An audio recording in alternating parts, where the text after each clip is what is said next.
Hello, guys.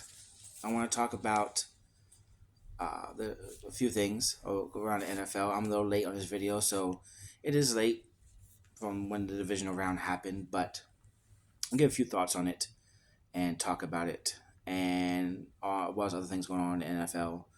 First thing I want to say is the amount of respect I have for the Houston Texans, the amount of just admiration I have for that team and what they were able to accomplish.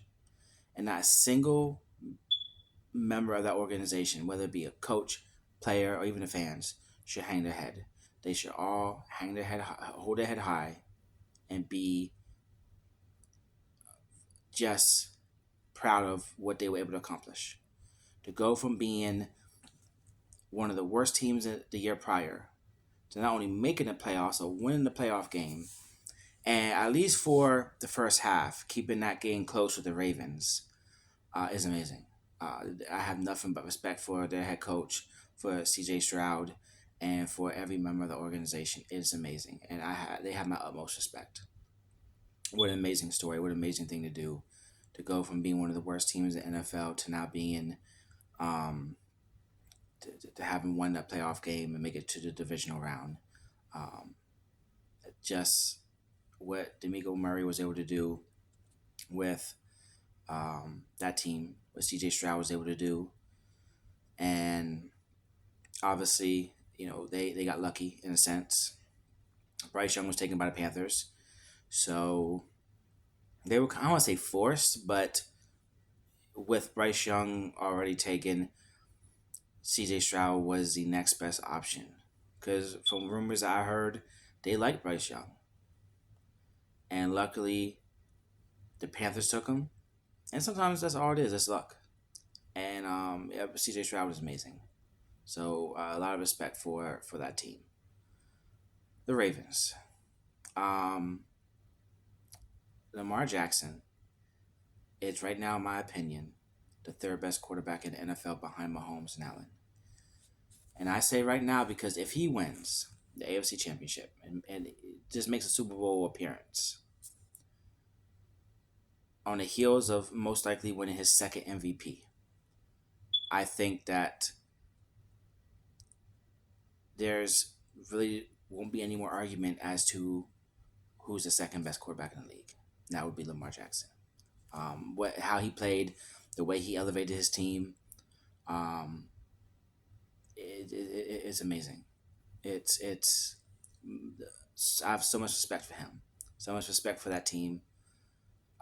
I mean, obviously they're a great team, but just to get past the noise of this offseason, put their head down, get to work, respect to them. So I really have a lot of respect for that team. So I think that, um, yeah, Lamar Jackson's an amazing player, amazing, and I have so much respect for him and that organization.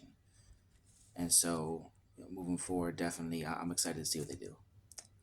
Packers, another team that not a single person associated with that organization should hang their head. They should all be proud, particularly Matt LaFleur and what he was able to do with Jordan Love. At one point in time, early in the season, I had discussions with friends of mine on whether or not Jordan Love will even be with the Packers next year. If, depending on the drafts, the draft position and other factors, could they possibly make a change of quarterback? Could they possibly go and get somebody else? Would they kind of use this year to see how he did and and say, okay, yeah, this isn't it. Instead, obviously now those conversations are completely, utterly dead. He is um, their starting quarterback moving forward, no doubt. And respect I have for him and what he was able to do, elevate his game to get better every week. And again, to win to win the playoff game, to go and almost win that game against the Niners, who would have, most people would say, including myself, best team in the NFC. That's impressive. And the Packers did something that very few teams have ever done, and that is they were able to go and straight gold 3 times with quarterbacks. Brett Favre, Hall of Fame. Aaron Rodgers will be in the Hall of Fame one day. Obviously, it's significantly way too early to make any type of assumptions as to what Jordan Love will be in the future. But if he continues to play like he did late in the season into the playoffs, he will be a very good player for a long time. So a lot of respect to that team, a lot of respect for what they did.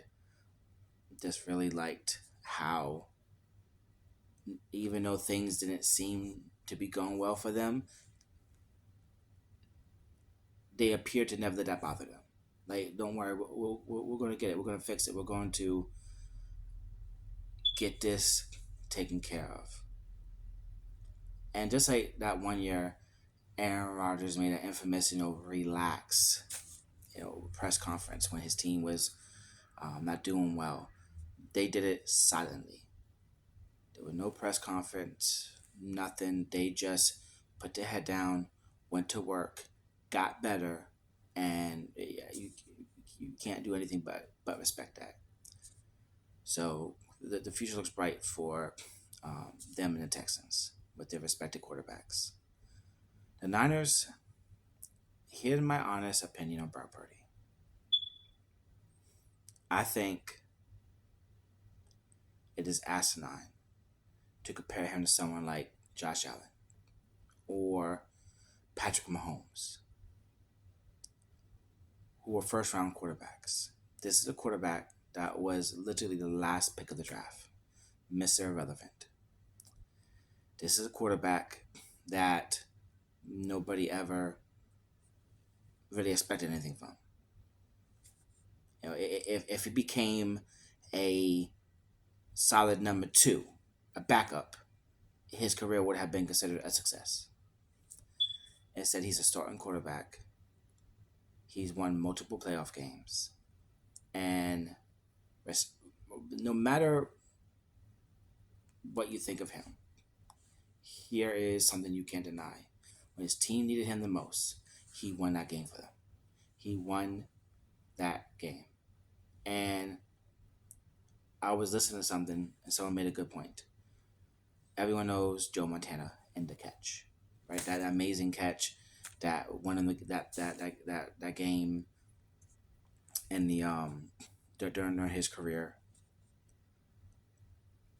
But what people don't talk about is in that same game, in the prior quarters, he had I think like 2 interceptions, a lost fumble. He didn't play particularly well.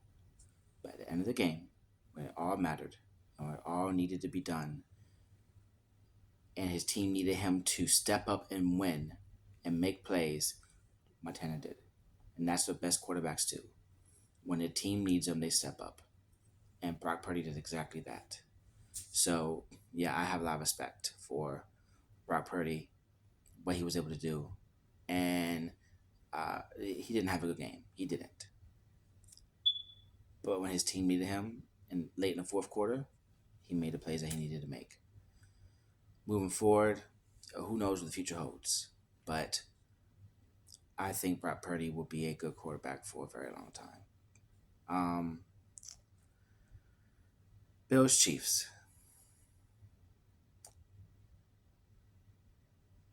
Josh Allen is a quarterback I respect. To go from being not recruited by any major powerhouse college, walking on to Wyoming, becoming a first round pick, and having the ability to play at the level that he's played at is amazing.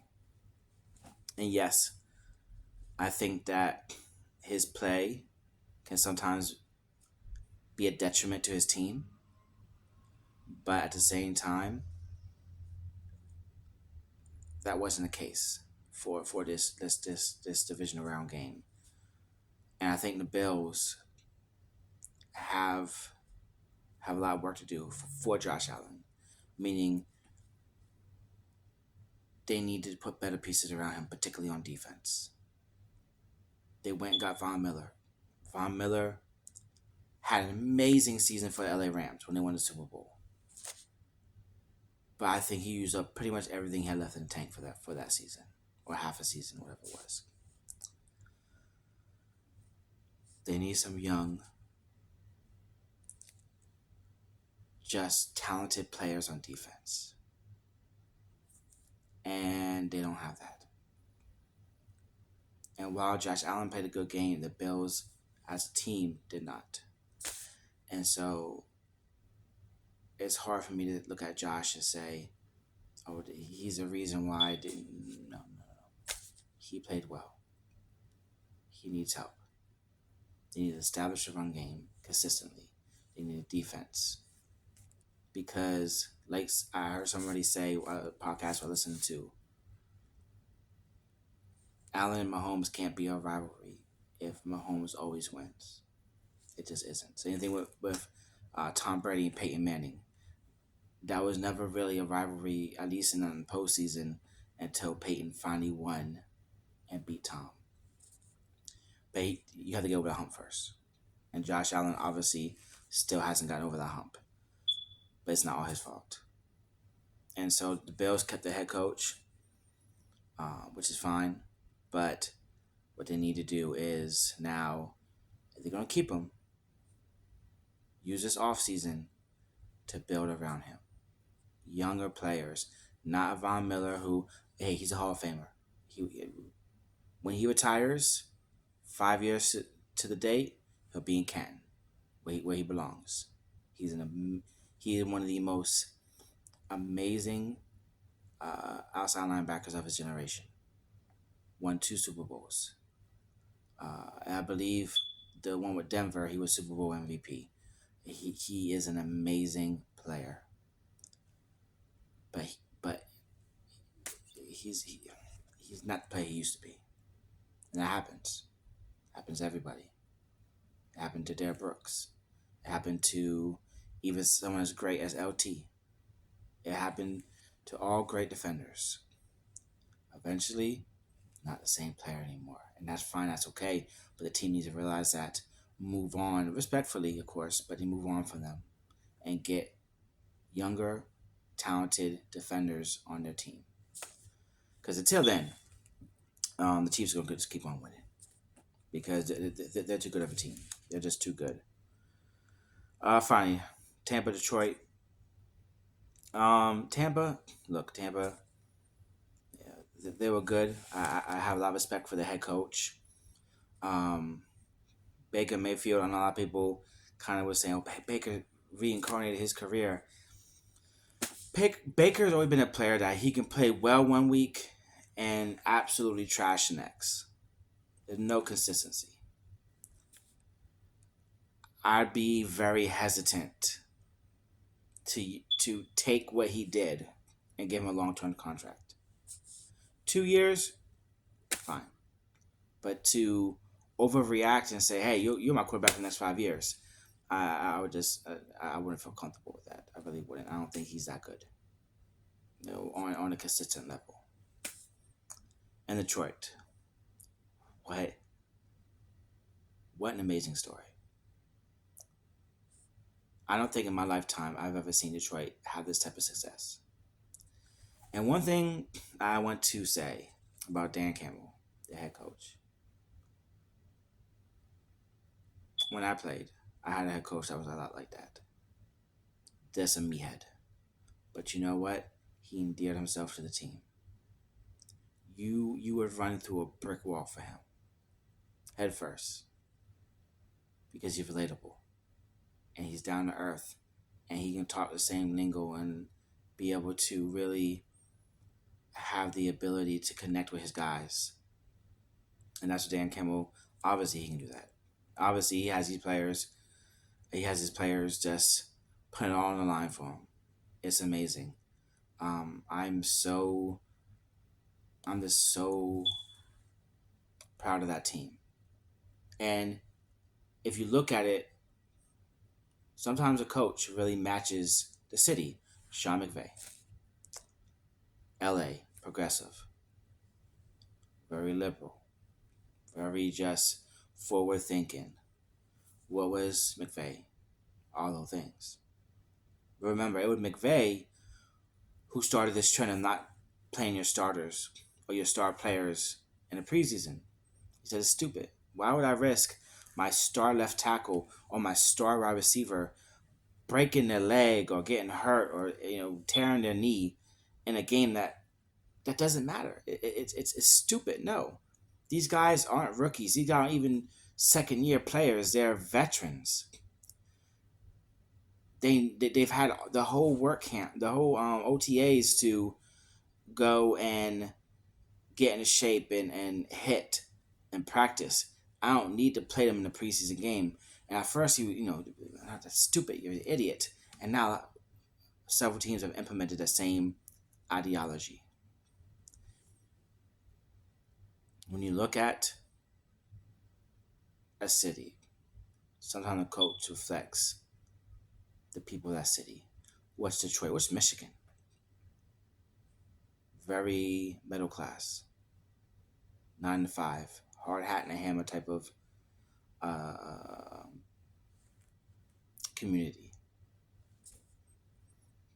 Um, you don't have a lot of tech and multi-millionaires and billionaires living in Michigan. Not to say that they don't, but you think LA, you think mansions, you think the beach.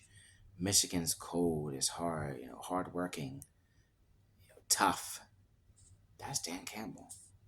He embodies that city. Just like I think Mike Tomlin embodies Pittsburgh. Just like I think Bill Belichick embodied New England. Rude, kind of just aloof, distant, very intelligent, but at the same time, just get the hell out of my face.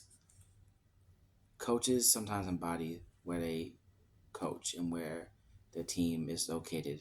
And I don't think, while I think McVay is a perfect example in LA, I think Dan Campbell is an equally perfect example in Detroit.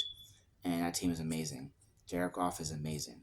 Um, yes, he has to win under certain types of weather. I mean, when it's cold weather, when it's um, raining, when it's snowing, when it's at a certain conditions, he doesn't play as well. But every quarterback has their flaws. Um, Jared Goff is a really good quarterback. Dan Campbell's a great coach, and I'm really proud of what they were able to do. I love it for Detroit. They're easy to root for. They've always been an underdog. They've always been, I want to say second fiddle, but they've never even been that. Second fiddle would be an improvement. They've always been bottom of the barrel, and now they're in a championship game, which in my lifetime, obviously up to this point, I don't think I've ever been able to say. So, a lot of props to Detroit. Now, got some news around the NFL. Harbaugh took the job with the Chargers, and I love it. I love it. I think he's a great coach. Everywhere he's gone, they've won. And one of my idols, Colin Cowherd, said something that you look at a coach, just don't look at the success they had at where they were. Look what happened after they left. After Harbaugh left, what happened to the 49ers? Until Kyle Shanahan got there, they went back to being bad. Right? Look at Stanford. He left. Stanford was ranked, top 5 at one point, playing in, major bowl games. After he left, they went right back to, being a bottom of the heap team. Look at when he well, I won't say San Diego, but I mean they're not, they always kind of been a up and down organization, up and down team. They're not exactly known for being a powerhouse in football. But still, when he was there, they were winning. And look at Michigan. Obviously, we don't know what's going to be the result after he leaves, but he took Michigan and made them relevant again. He took Michigan and won a national title. He took Michigan and made them a perennial powerhouse, constantly in the top, 10 ranking. And they face it, they weren't doing that before he showed up. They were going through coaches. They were trying to find that coach that brought them to being consistently relevant, consistently good. Until Harbaugh came, they were unsuccessful in that. So I think he can be good for the Chargers, and I don't think he would have left Michigan if the Chargers job hadn't been open, because he doesn't want to come rebuild. He doesn't want to start from scratch. He wants at least somewhere that has decent pieces. And he found that. Justin Herbert is a good quarterback. Do I think he's on the same level as Burrow, Lamar Jackson, Josh Allen, or Mahomes? No. No, he can't be. Does he have potential to be? The argument can be made, but he can't be. He hasn't won anything. And Chargers have been one of the cheapest, just outright, almost neglectful teams in the entire NFL. When I say neglectful, they just give their teams these just god awful coaches, and they stick with them. They stuck with Norv Turner too long. They stuck with this lad, what was his name, Stanley, for too long. And they should have fired him last year. I'm sure he's a good coordinator. I'm sure he's a great guy. He's not everyone's fit to be a head coach. And I get it. When someone offers you 10 million, 15 million plus dollars, of course, who's going to say no to that? That's why these coordinators take these head coaching jobs, even if it's a bad situation, or even if it's not ideal. I'm still getting a paycheck. I'm still making, double, sometimes triple what I'm making as a coordinator. So I get it. But it's up to the team to have the wherewithal to evaluate it and say, he's not working. What we want and what he's given us, they're not aligning. And so I think they finally, not since they had Marty Schottenheimer, which that was in the LT, Rivers, Antonio Gates, the Sean Marion days. We're talking 2007, 2006, 2007, somewhere around there. That they let him go after a 14-2 season, if I'm not mistaken. So, long overdue, and great to see Harbaugh back in the NFL. I love him as a coach. I love his brother. I think they're two of the best coaches, and so I'm really excited to see what they do. I'm really excited to see what he does. We know what his brother's doing. He's about to, he's playing for a Super Bowl spot. But to see what he does, I think that's going to be exciting. I think it's going to be really interesting to see the change and the moves he makes with the Chargers. I think he's a really smart head coach. And I think that he wouldn't have gone there. Because, not like he was a coordinator who went there just to get, that extra money. Michigan offered him just stupid money. So this is the money thing for him. As far as he wants to be there just for the money. This is the passion project. He wants to win. He won a national title. He won a national title with in college. The one thing he hasn't won yet, either as a player or a coach, is a Super Bowl. Got there, didn't win it. And I think Justin Herbert gives him the best chance to win because he is a good quarterback. Now, tough division. You got Andy Reid Mahomes. Although I didn't like the way he benched Wilson, Sean Payton is a really good coach. Now you got Antonio Pierce with, I keep wanting to say Oakland, Las Vegas. So this isn't Tom Brady in the AFC East. This is a very tough division, but he's a little bit. He has a little bit of an advantage. He has a great quarterback. The Chargers always play the Chiefs pretty hard, so they already know how to play them and how to do they always win? No, but they play them hard every year. And we don't know Denver's quarterback situation, nor do we know Las Vegas quarterback situation. So he has a little bit of an advantage. So I'm excited for that. Speaking of the Raiders, one of my favorite linebackers watching when I was growing up was Antonio Pierce from the New York Giants.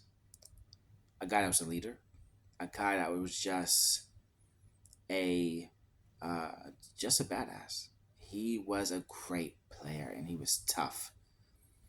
And to see him get a head coaching job, that's yeah, that I like that. I like that a lot. I like that a lot. And obviously the players do too. Players love him, which isn't surprising. The guys, this, this, this guy is a great person, a great player, and I'm so damn happy for him. I really am. So I'm excited. I'm excited to see what he does. I'm extremely excited to see what they do in the off season. But either way, um, congratulations to Antonio Pierce. Amazing. You were well deserved. Well deserved. Amazing player. Um, Bill Belichick.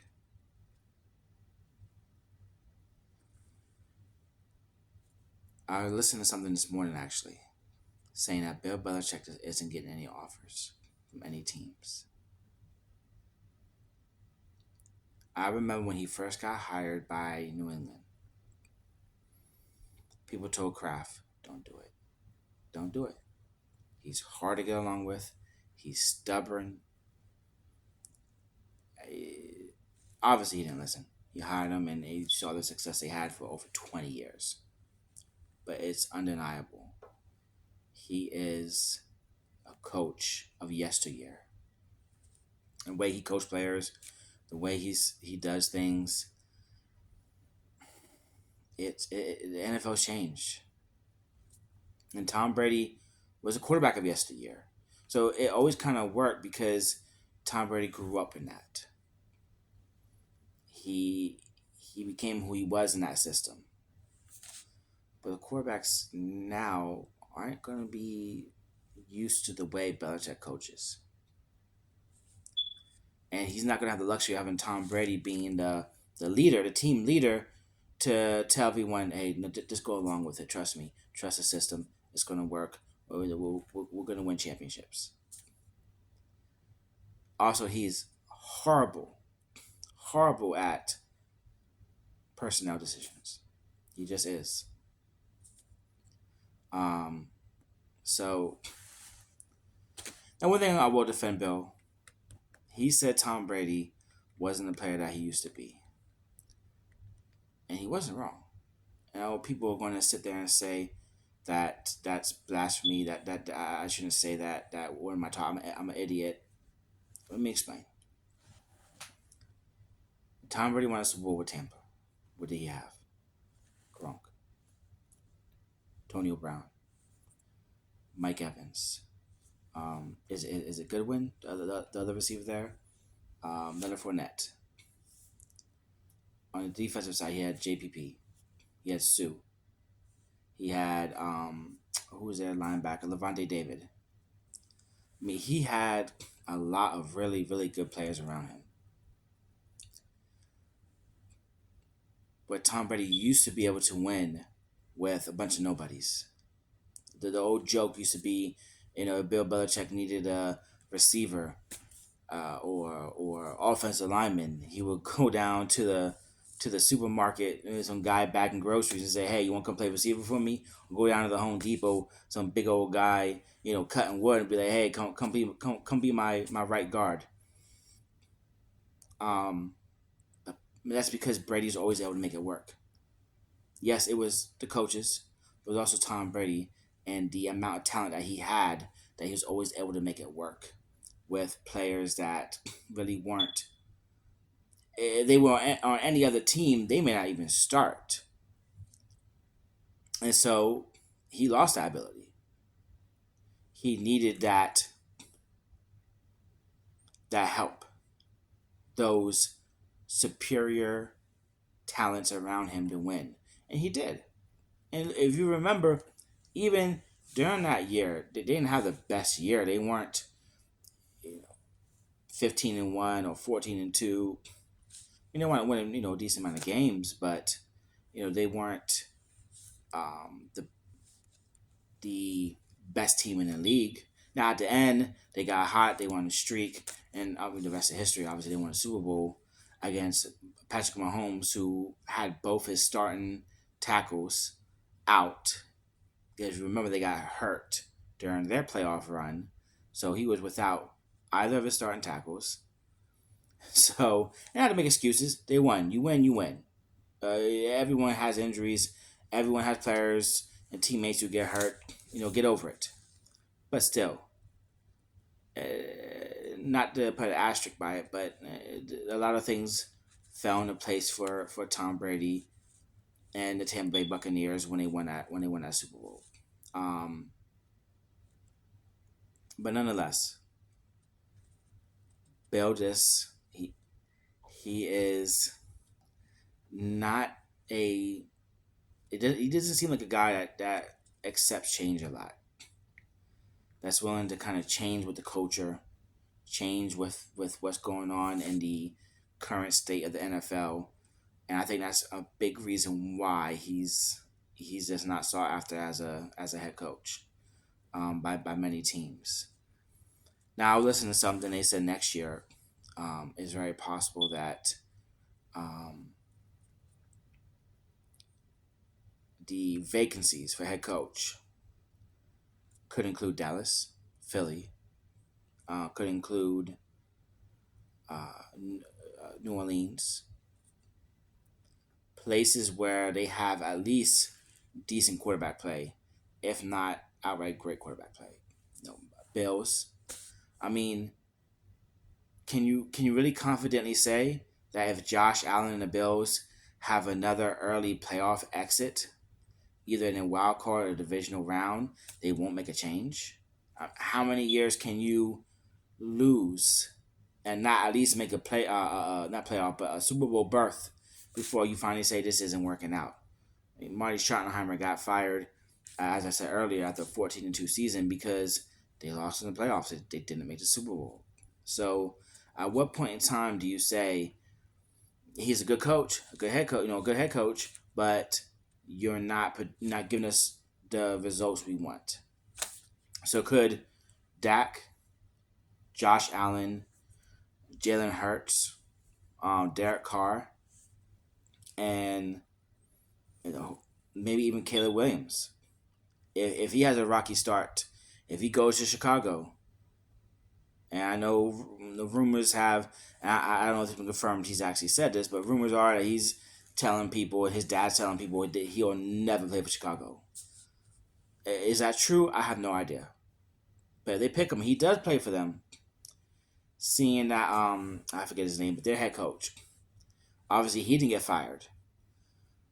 But they pick Caleb Williams. He does play for them, and they have either an early playoff exit, or if they don't even make the playoffs at all, could he be another elite quarterback, potentially at least elite quarterback?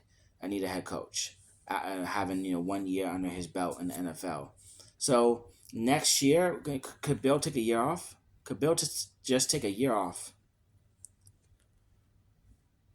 Do like Sean Payton, spend some time on TV, and then have the ability to come back next year when a better opportunity? Because if Jerry Jones